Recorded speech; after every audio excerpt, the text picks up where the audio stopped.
안녕하세요, 가치현입니다. 5월 3일 화요일 국내 시장이 마감되었습니다. 자, 오늘은 조금 아쉽게 마무리가 되었던 것 같아요.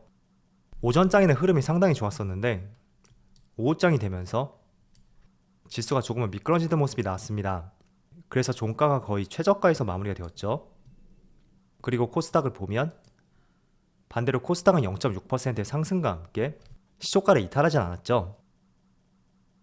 자, 이어서 코스피 상위 종목들을 살펴보면 일단은 삼성 SDI, 2차전지 관련주가 강세를 보여주었고 또 오랜만에 카카오하고 네이버, 약보합 시장 속에서 빨간불을 보여주었습니다. 그리고 삼성전자도 장중 한때 1% 이상의 상승이 나왔었는데 마무리는 조금 아쉬운 것 같네요. 그리고 코스닥. 자, 코스닥은 2차전지 소재 기업들, 에코프로비엠, LNF, 그리고 첨보까지 모두 좋은 모습을 보여주었고 펄어비스는 다시 한번 급락하는 모습이 나왔습니다. 자, 이어서 코스피의 수급을 살펴보면 오늘 모처럼 외국인이 1000억이 넘는 순매수를 보여주었고 기관만 금융투자를 중심으로 매도세가 나왔습니다. 일단 외국인은 제가 오전장부터 계속 지켜봤거든요. 오늘 하루의 코스피 지수가 이런 모습이었다면 외국인의 매수세는 꾸준히 지수의 흐름과 다르게 꾸준히 매수하는 모습이 이어졌고 그런 부분이 외국인의 매도세가 조금 안정화되지 않았나 그렇게 유추를 해볼 수 있는 것 같습니다. 그리고 코스닥. 반대로 코스닥은 외국인의 변화는 크게 없었지만 기관 쪽에서 많은 매수세가 들어왔죠. 자, 그리고 삼성전자. 이틀 전에 한 차례 큰 매수세가 들어왔고 어제는 그래도 절반 정도 나가는 모습이 나왔어요. 그런데 다시 한번 외국인의 매수세가 들어왔고 기관의 매도세는 그렇게 크진 않았죠. 그래서 오랜만에 다시 한번 외국인의 매수세가 들어왔다. 이 부분 한번 긍정적으로 보시고요. 그리고 오늘 강세를 보여주었던 삼성 SDI. 역시나 오늘 기관과 외국인의 동반 순매수가 들어왔죠. 자, 그리고 소폭의 하락이 나왔던 기아. 하지만 여전히 6거래일 연속으로 외국인의 순매수가 들어오고 있고 기관은 모처럼 큰 규모로 순매도가 나왔네요. 또 다시 한번 8만원대로 진입했던 카카오. 오랜만에 기관과 외국인의 동반 순매수가 들어왔죠. 자, 이어서 주체별 매매 동향에 대해서 살펴보도록 하겠습니다. 5월 3일 외국인이 가장 많이 매수한 종목은 삼성전자, 삼성 SDI, 기아, LG 디스플레이, 카카오페이 이렇게 다 종목을 순매수 상위종 올렸습니다. 그리고 기관도 삼성 SDI, LNF, 원익 QNC, 오스템 임플란트, HMM 이렇게 다 종목을 순매수 상위종 올렸습니다. 자, 이어서 해외 증시를 살펴보겠습니다. 어제 그래도 미국 증시가 한 차례 반등에 성공한 것 같아요. S&P 500은 0.6%의 상승이 나왔고 밑에 꼬리를 많이 달고 저점에서 종가까지 거의 2%의 상승이 나왔죠. 그리고 나스닥. 자, 나스닥도 마찬가지로 1.6%의 상승이 나왔고 다우지수도 0.3%의 상승으로 마감했습니다. 일단 다우지수의 흐름을 보면 이것도 마찬가지로 저가에서 종가까지 2%의 상승이 나왔어요. 그래서 일반적으로 우리가 저점의 신호를 잡을 때 얼마나 밑에 꼬리를 달고 올리는지 그걸 한 차례 참조를 하잖아요. 이런 구간이죠. 그래서 그런 관점에서 이번 주 FMC 회의를 앞두고 약간은 저점에서 매수세가 들어오지 않았을까 그런 생각을 해볼 수가 있고 실제로도 5월 금리 인상에 대한 강도가 시장에 많이 반영이 되었다고 생각을 하고 있습니다. 그래서 아마도 0.5%의 상승이 될 것 같은데 혹시나 0.75% 조금 더 큰 폭으로 인상한다고 하더라도 저는 이것 또한 장기적으로 갈 수 있는 그런 재료는 되지 못한다. 그런 생각을 가지고 있고 혹시나 이것 때문에 다시 한번 시장이 흔들린다면 바닥에서 더 이상 빠지지 않고 있는 반도체 관련주들, 특히 삼성전자, SK하이닉스 이런 종목들은 저점에서 매수할 수 있는 좋은 기회가 될 것 같습니다. 자, 이어서 다른 아시아 증시도 한번 살펴볼게요. 일단 일본 니케이는 오늘 휴장이었고요. 대만은 현재 0.7%의 약세를 보여주고 있고 또 상해지수도 오늘 휴장이죠.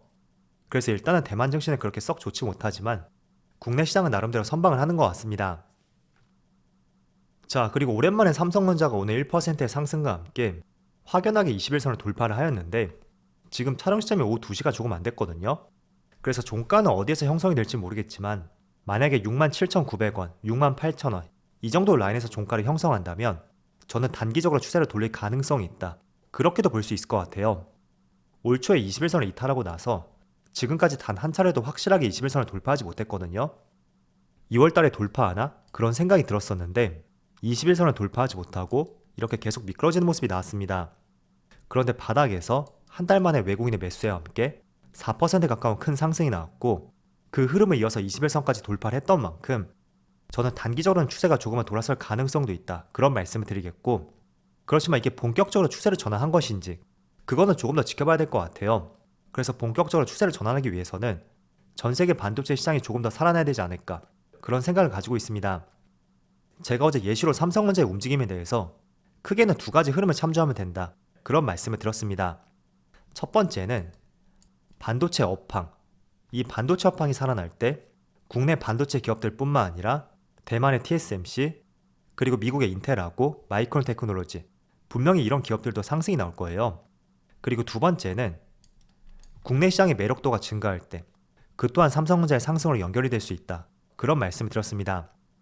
그래서 단기적으로는 환율이 고점을 형성했던 만큼 이 환율이 조금만 안정세를 보인다면 그러한 움직임에 따른 상승 같은 경우에는 반도체 업황의 개선보다는 한국 시장에 대한 매력도가 상승했기 때문에 그로 인한 상승이 나올 가능성이 있고, 그렇지만 본격적으로 추세 상승을 기대해보기 위해서는 이 두 가지가 같이 부각이 되었을 때 그때서야 비로소 우리가 한번 정말로 8만원을 돌파해서 그 이상까지도 한번 기대를 해볼 수가 있겠죠.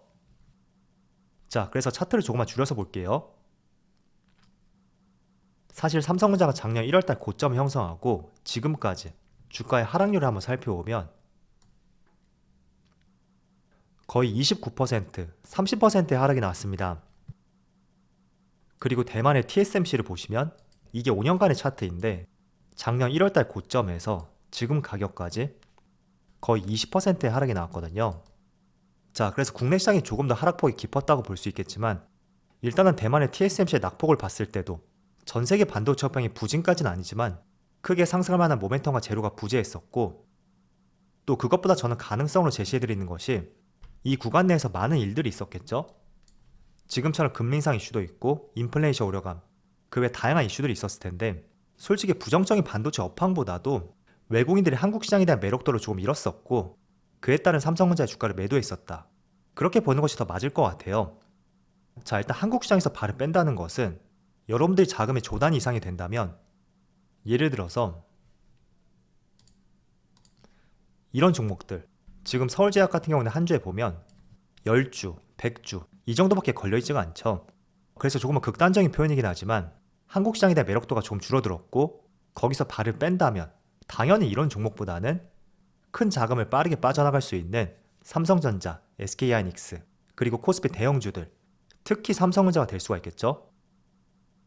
그래서 반도체 업황의 어두운 전망보다는 물론 이것도 조금은 한몫을 했었겠죠.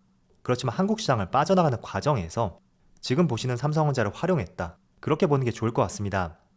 자, 또 한 가지 이유를 말씀을 드려보면 우리가 흔히 소부장기업이라고 하잖아요. 대표적으로 원익 QNC 기준점을 작년 1월달 한번 살펴보세요. 이때하고 지금의 위치가 얼마나 변화했는지 한번 살펴보세요. 원익 QNC 같은 경우에는 석영 유리를 활용해서 반도체 부품을 생산하는 기업인데 주로 대표적인 고객사가 TSMC예요. 그런데 작년 1월달보다는 주가는 훨씬 더 많은 상승을 보여주었고, 또 한미반도체 이 종목도 마찬가지죠. 작년 1월달이 이 시점이었고 지금의 위치 마찬가지로 장비 기업이에요. 그리고 원익 IPS, 자, 이 종목은 1월달이 이 시점이었고 지금의 위치는 조금 아래이긴 하지만 그래도 많이 빠졌다고는 볼 수는 없습니다. 마찬가지로 이 기업도 장비 기업이에요. 그리고 소재 기업인 동진 세미캠, 이 종목도 보시면 1월달 대비 약간의 상승을 보여주었죠. 그리고 후공정 테스트 기업 테스다 같은 경우에도 보면 1월달 대비 소폭의 하락이 나오긴 했지만 그렇게 크게 밀렸다고는 볼 수는 없습니다. 그리고 마지막으로 8인치 웨이퍼를 생산하고 반도체 파운드리 사업이 주력인 DB하이텍, 자, 이 종목도 보시면 1월달 대비 지금 소폭의 상승이 나온 위치입니다. 자, 그래서 드리고 싶은 말씀은 지금 삼성전자하고 SK하이닉스 이 두 종목은 1월달 대비 다 지금의 위치가 하락했다고 볼 수 있어요. 물론 이 과정에서 반도체 업황에 대해서 조금은 불확실성, 그런 것들이 반영이 되었다고 생각이 되는데 저는 이것보다 훨씬 크게 반영이 되었던 것이 한국 시장에 대한 매력도가 조금 줄어들었고 그 시점에 외국인의 수급이 빠져나가면서 많은 금액을 쉽게 엑시트할 수 있는 삼성전자와 SK하이닉스 그리고 대형주들 그런 종목들 위주로 많은 매도세가 있었기 때문에 지금처럼 지루한 모습이 이어졌다고 생각을 하고 있습니다. 자, 반도체 업황이 정말로 부정적이었다면 당연히 소부장 기업들의 주가도 빠졌어야 되겠죠? 그래서 어제의 내용에서 조금은 이어서 말씀을 드리면 일단은 삼성전자가 상승하기 위해서는 한국 시장에 외국인이 매수세를 할 수 있는지 그 부분을 먼저 체크해 보시고요. 또 두 번째는 이 반도체 업황 과연 연말이 넘어서 23년에도 좋은 모습을 보여줄 수 있는지 그 부분을 관심 있게 보시면 좋을 것 같아요. 그런데 저는 어제 말씀을 드린 것처럼 환율이 10년 내 고점이었고 여기서 일시적으로 더 상승이 나올 수 있어도 그 상승할 수 있는 폭보다는 하락할 수 있는 폭 그게 더 많은 시점이고 또 지금처럼 본격적으로 금리 인상이 시작된 만큼 다시 한번 추세적으로 상승세를 탈 수 있는 시점이 찾아올 것이다. 그렇게 말씀드리겠습니다. 자, 그럼 우리 영상 여기서 마치도록 하고요. 언제나 여러분들의 성공 투자를 기원하도록 하겠습니다. 감사합니다.